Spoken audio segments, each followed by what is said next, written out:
ہزاروں لاکھوں لوگوں کے سامنے ایک چیخ ماری اور مینا میں جان دے دی. اس حالت میں ان اللہ والوں کا آخری وقت آتا ہے. ایک ہم لوگ مرتے ہیں ایکسیڈنٹوں میں سڑکوں پہ، ادھر موت کا جھٹکا لگ رہا، ادھر منہ میں کنجری کا گانا.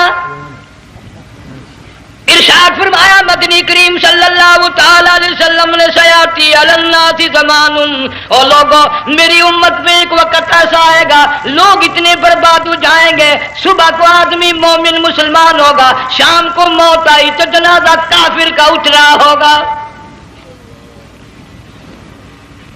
گھروں میں محلوں میں آج موت آتی ہے، کنجری کا گانا منہ میں ہوتا ہے، ادھر دم نکل رہا ہے، ادھر کنجری کا گانا کانوں میں آواز آ رہی ہے، میت کو غسل دیا جا رہا ہے، کنجری کی آواز آ رہی ہے، جنازہ اٹھا کر لے جا رہے ہیں، کنجری کی آواز آ رہی ہے، قبر میں میت اتاری جا رہی ہے، کنجری کی آواز آ رہی ہے، قبر پہ مٹی ڈالی جا رہی ہے، کنجری کی آواز آ رہی ہے. اس ماحول میں، اس معاشرے میں ہم کس طرح ایمان اور یقین اور ایمان ساتھ لے کر مریں گے؟ ہزاروں نہیں لاکھوں کو مرتے وقت کلمہ نصیب نہیں.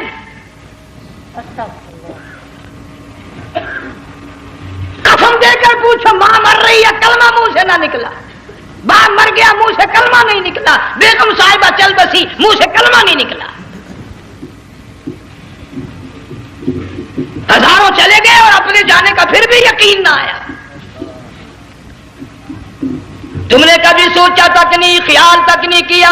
ارشاد فرمایا مدنی کریم صلی اللہ تعالی علیہ وسلم نے لوگوں ابو ہریرہ رضی اللہ تعالیٰ عنہ سے پوچھا تو کیوں رویا؟ عرض کرنے لگا میرے آقا اتنی کمزوری کبھی نہ دیکھی، اتنی ضعیفی کبھی نہ دیکھی، اتنی ناتوانی کبھی نہیں دیکھی، چہرہ انور بالکل کمزور ہو گیا. آپ نے ٹھنڈا سانس لے کر فرمایا ابو ہریرہ تجھے معلوم نہیں موت بالکل قریب آ گئی، بالکل قریب آ گئی موت.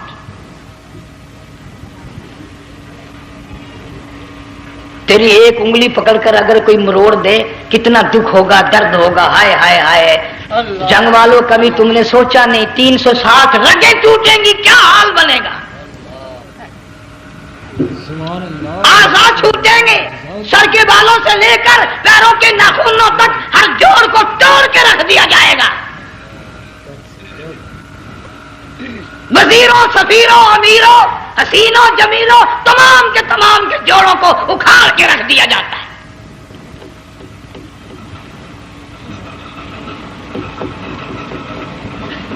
پروگرام تک نہیں مرد عورتوں کا کہ یہ دنیا کسی کی نہ بنی، قبر میں آخر جانا ہی جانا ہے.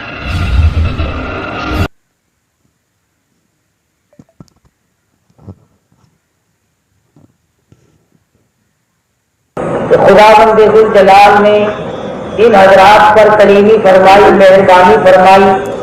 اللہ پاک نے ان لوگوں کی محنتوں کا صلہ ان کو دنیا اور آخرت میں عطا فرمایا، اور جو ان کے مخالف تھے، جنہوں نے ایمانداروں، مسلمانوں، نبی کے غلاموں کو تنگی دی، دکھ دیے، وہ آخر وقت آنے پر انہی لوگوں کے ہاتھوں ذلیل ہوئے.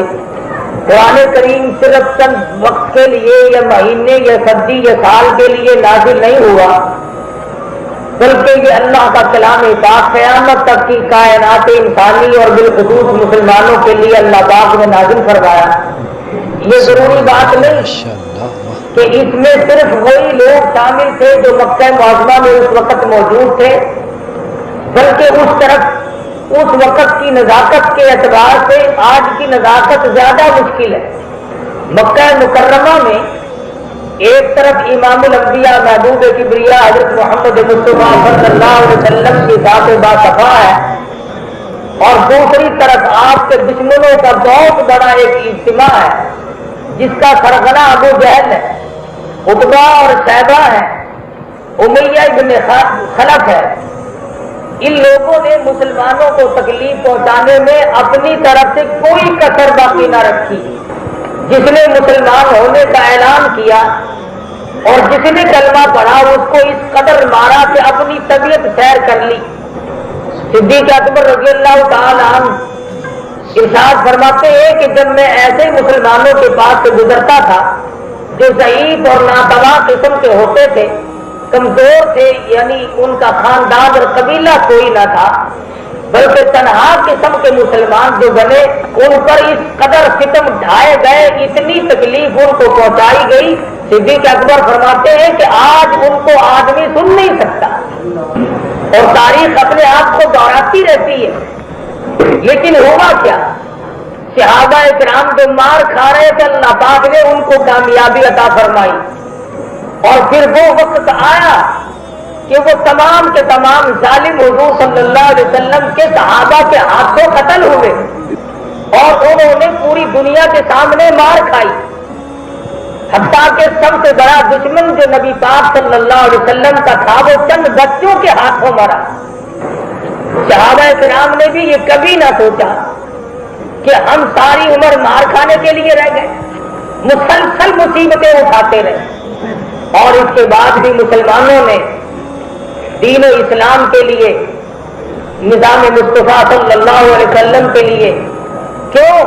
مسلمان کا یہ یقین ہے کہ اسی پہ زندہ رہنا اور اسی پہ مرنا، اسی میں کامیابی ہے۔ ہم سب کی یہ تمنا ہے کہ مرتے وقت بھی آدمی کے منہ سے یہی نکلے، لا الہ الا اللہ محمد رسول اللہ صلی اللہ علیہ وسلم۔ زندگی تو زندگی، مرتے وقت سب کی یہ آرزو ہے، اور تمام لوگوں کی یہ حسرتیں ہیں کہ مرتے وقت قرآن کی تلاوت نصیب ہو، مرتے وقت کلمہ طیبہ نصیب ہو، اللہ کا نام میری زبان پہ ہو کہ میرا آخری وقت آئے۔ تو جب آخری وقت کی یہ تمنا اور حسرت اور آرزو ہے مسلمان کی، تو وہ زندگی میں اپنے سامنے اسلام کے خلاف کسی کفر کو کیسے گوارا کر سکتا ہے؟ بالخصوص وہ آدمی اور وہ مسلمان جو رازق اللہ کو سمجھتا ہے۔ بنیادی بات ایمان میں یہ داخل ہے کہ خدا کے سوا کسی کو رازق نہ سمجھے، کہ میرا رازق خدا ہے۔ جب بھی کسی نے خدا کے سوا کسی بندے کو اپنا رازق سمجھا، اس نے مار کھائی کہ اگر میں ایسا نہ کروں گا تو میرا فلاں کام نہیں بن سکے گا، میری نوکری چلی جائے گی، میرے بچوں کی روزی بند ہو جائے گی۔ اس کا مطلب یہ ہوا کہ وہ بادشاہ کی دی ہوئی روزی کھاتا ہے، خدا کی دی ہوئی نہیں کھاتا۔ جس کا یہ ایمان ہو، اس ظالم سے کوئی پوچھے تیری ماں کے پیٹ میں کون سا وزیر اور کون سا بادشاہ تیرے لیے دسترخوان بچھایا کرتا تھا؟ فَمَا يَخْلُقُكُمْ فِي بُطُونِ أُمَّهَاتِكُمْ خَلْقًا مِّن بَعْدِ خَلْقٍ فِي ظُلُمَاتٍ ثَلَاثٍ۔ تین اندھیروں کے اندر، ماں کے پیٹ کا اندھیرا، رحم کا اندھیرا، جھلی کا اندھیرا، تین اندھیروں کے اندر تجھے کون روزی پہنچایا کرتا تھا؟ کس نے تیری خوراک کا انتظام کیا؟ کون تیرے بننے اور بگڑنے کو جانتا تھا؟ تیری ماں کو تیری اطلاع نہیں ہوتی تھی کہ تیرا کیا حال ہے، اور باپ کو تو کیسے خبر ہو جاتی؟ پڑوسیوں کو، رشتے داروں، عزیزوں، سوسائٹی والوں کو کیسے خبر ہوتی؟ تیری بادشاہ سے کوئی شناسائی نہ تھی، وزیروں سے کوئی تیرا تعارف نہ تھا۔ ماں کے پیٹ میں تجھے روزی کھلاتا رہا۔ فرمایا یخلقکم فی بطون امہاتکم، اور خدا کی روزی ماں کے پیٹ میں رہ کر 9 مہینے تک کھانے والے دنیا میں آیا، جب جوان ہوا، نوکری کرنے لگ گیا۔ ذالکم اللہ ربکم لہ الملک، اور ظالم تجھے کیوں بات بھول گئی؟ آج بھی تو تیرا پروردگار میں ہوں۔ آج تیرا یہ عقیدہ کیوں بن گیا کہ خدا کے سوا مجھے اور لوگ کھلاتے ہیں، مجھے حکومت روٹی دیتی ہے، مجھے فلاں بادشاہ روٹی کھلاتا ہے؟ اللہ پاک فرماتے ہیں تجھے ایک روٹی تو کیا ایک دانہ بھی دینے کی میرے سوا قادر نہیں۔